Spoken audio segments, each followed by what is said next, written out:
the audience. Oh my God, I'm missing out on work today.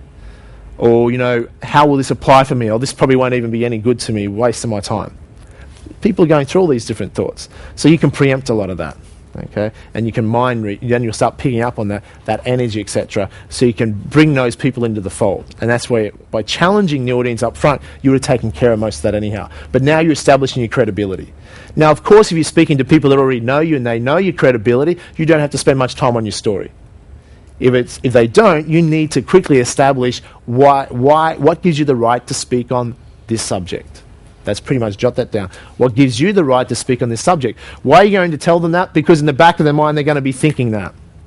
I was in a seminar about 2 years ago in Texas. One of the cities in Texas is a wealth seminar, and I didn't get a lot of value out of it. This guy was supposed to be fantastic, and also because I'm a promoter, I'm always looking for talent, and some people said, you want to listen to this guy, you might want to bring him to Australia, etc. And I got very little out of the seminar. Because why I'm sitting there, and I might be a harsh judge because I'm a speaker as well, but no, I like to learn. I'm always very open-minded, so I'm looking for different things. But I sat there the whole presentation, thinking, why should I listen to this guy? Not being rude, I'm thinking to myself, I'm trying to say, I need to know why I should listen to him. And he never addressed that up front. And so I'm thinking there, what credibility does he have? I mean, he mentioned he owns some car washes, but, I'm not getting, why I should, if I knew clearly up front if he had credibility. So I was questioning his credibility. Because I'm going to listen to a guy that I want to know, has he produced results and is there a benefit from that? So because he never made that clear, I got very little value out of his presentation. If he had said that, I've listed companies and worth $1 billion and I've done this and that, and clearly established his credibility, I could go, I'm going to listen to this guy. He's obviously done some pretty amazing things, and I could actually then learn from that. Does that make sense? Because he hadn't established that, I'm trying to think, well, what's he really done? What can I learn from this guy? Has he done anything that is going to be a benefit to me? Who's following what I'm saying there? Okay, so that's when you say, well, to me, what if I I don't actually have a lot of credibility? You start with whatever credibility you have. There's something that, whatever topic you're talking about, there's something that you have been good at, okay? Or something you've succeeded at to a certain level, and just be honest about that. So if it might be something, let's say you're doing a presentation on a product or service that you're selling. Your credibility could be as simply as, one, you've achieved a certain result, maybe of sales, or the result might be, this product, I've used this product and I think it's fantastic, this is what it's done for me. I was skeptical in the beginning. I've heard all the people say, yeah, it's really good. I'm thinking, yeah, as if I've heard that about a lot of products, but it wasn't until what I found is that when I started to use it, I was like, my God, this is actually as good as they say it is. And I started using, this is what I noticed, this is what improved my performance, this happened here, etc., etc. And now I'm just happy to tell anyone about it because I think it's great. And if you don't have it, you're missing out on something. Who's following what I'm saying here? So now you're just established, your credibility might be just, you're a user of a product and you believe in it and you're sharing that with others. As simple as that. Making sense? So you've got to work out, now it's going to vary depending on what you're talking about. Okay, so now, next step, jot this down. Number 8 is you're connecting with the audience. You're now delivering the content of your presentation. The content of your presentation.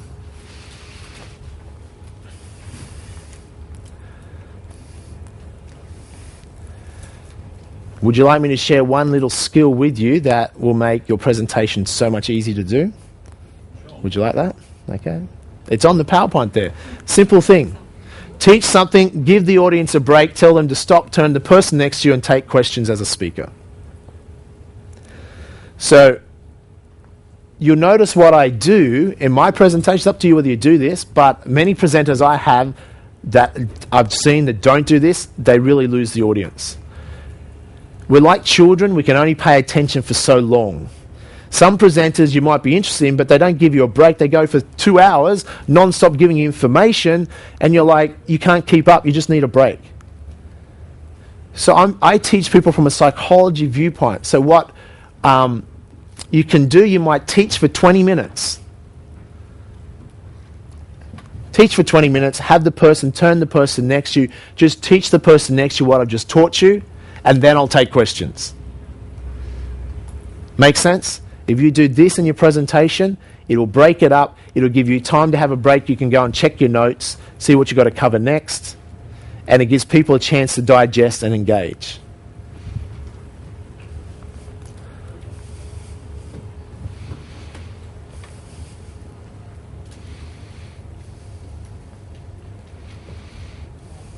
Write faster. So as you write that, I want you to understand, what I'm covering there. So obviously you have this to go back to, but these finer distinctions, you're going to have to practice them. But when you do a presentation, then be your review and go back and coach yourself. And you look at these steps and go, I forgot the interaction. I forgot the get them to turn to the person next to you and break up the presentation. And then you go, next time I can remember that, and you'll start to do it. And then once you start to do it, it becomes a habit, and it's unconscious competence. Okay, so now for every presentation, I don't have to sit down and go, I've got to remember these 8 steps. Hope I don't forget any. I just automatically do it. Occasionally I might forget something, but generally it's just a habit.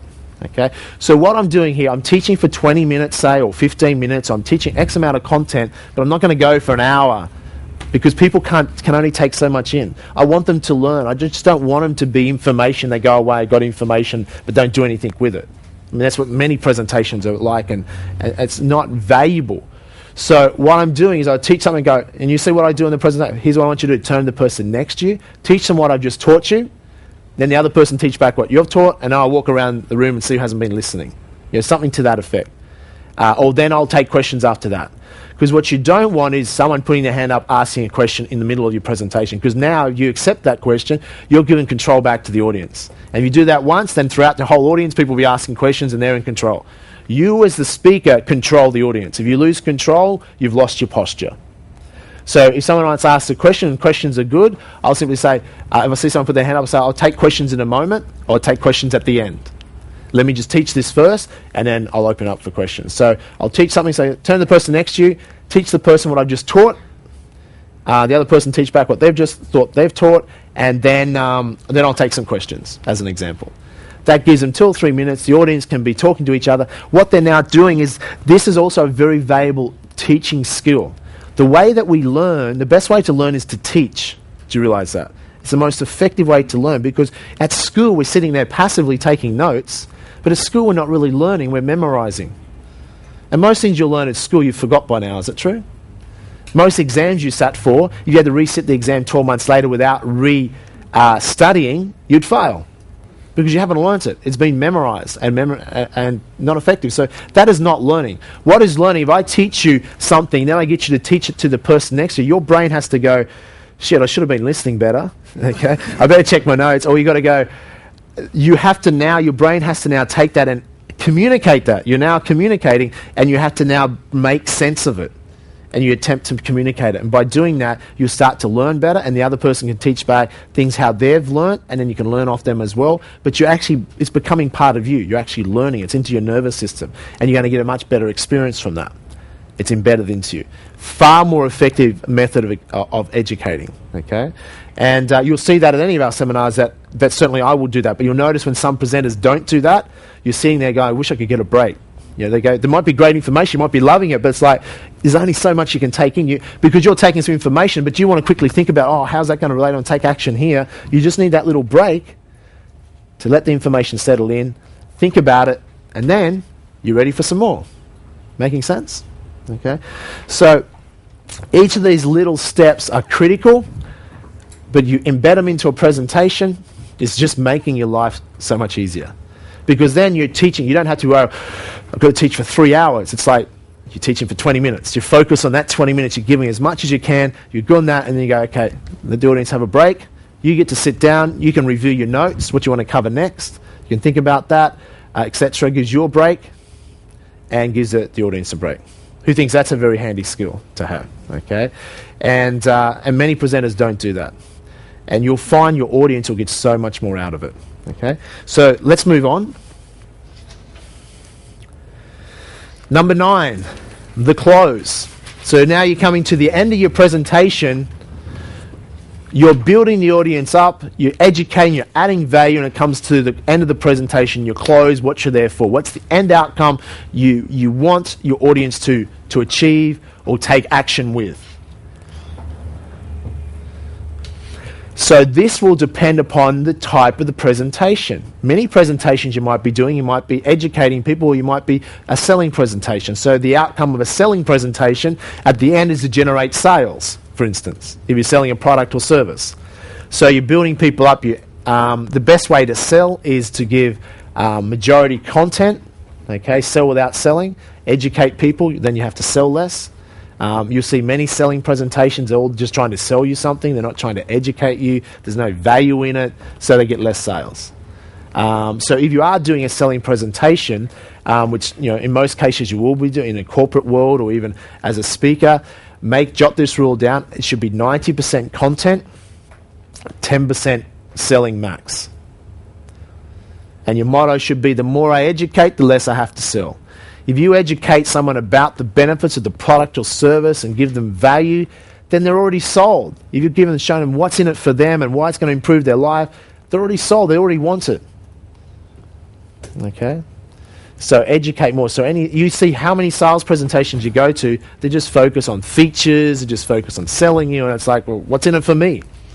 If they just stop trying to sell you and just tell you what's in it for you, here's the benefits, here's the results, this is why I'm excited about it, then people can make their decision. Okay? Now, sometimes you may not be selling a product or service, but you always will be selling. You're selling an idea, maybe. You're selling an idea, you just want to get your team more committed to taking action. If it's a corporate presentation, you're selling something. You might be selling your idea. If you do this, this, and this, you will get a better result. I need you to get out there and work harder. You're still selling something. You're selling an idea. You're selling a concept, or you're selling a product, or you're selling a service. Anything you're doing is selling something. So my outcome for today is I'm selling an idea. I'm selling you the idea that if you have an open mind, you take lots of notes, you really put the effort into this, and you follow this syntax, that you can walk out of here and be an effective public speaker. And as a result, that'll give you a significant benefit. Does it make sense? So I'm selling you on that idea to do that. If you're willing to do that, you're going to improve what you do as far as effectiveness. Making sense? Okay, so you're delivering. So it depends on the presentation, but you have a particular outcome, and you should start your presentation beforehand. And what's the outcome you want people to achieve at the end of your presentation? So if all you know in your presentation is your outcome, you will subconsciously stick to that. You'll subconsciously stick to that because you'll be guided by that. What's my outcome for the audience? What do I want them to achieve? And that's what you really want to be clear about, and you'll stick to that.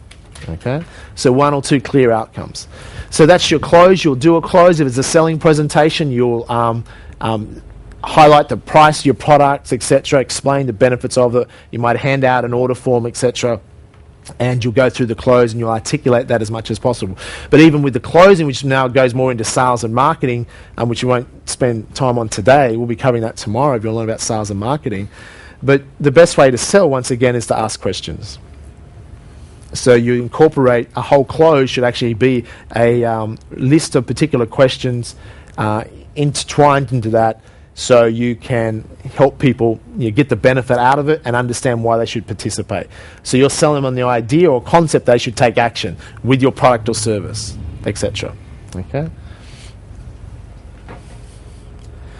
So even if you're selling your team on why they should implement this new strategy into the company, you're still selling them on that idea. You're still trying to get them to take action with it. Number 10 is your presentation's finished, but really your presentation hasn't finished. What you should do, here's what a mistake a lot of speakers make. They finish the presentation, they disappear. Or they think they're above the audience. You may have noticed some presenters, they think they're high and mighty, they're above the audience, they're not real, and it's very frustrating. I find that is not an effective way to be. You should love your audience, and you should make yourself available at the end of the presentation to be there where people can ask you questions. That's what I think you should do. And people appreciate that. So say, look, I'll be down the back of the room, I'll be available for X amount of minutes, feel free to come and ask me any questions. Because some people have questions they don't want to ask in front of the whole group, but they'd love to ask one-on-one. And it gives them that opportunity. Or they might just want to say hi and meet you, etc. and you're adding more value to your presentation by being there, and you're also saying to your audience, I actually do care about you, I'm not just here and I'm out of here, I'll actually stick around and help you and answer any of your questions, and you're adding more value. Making sense? So you're being real, you're being genuine, you're being at their level, and you're there to sincerely help people.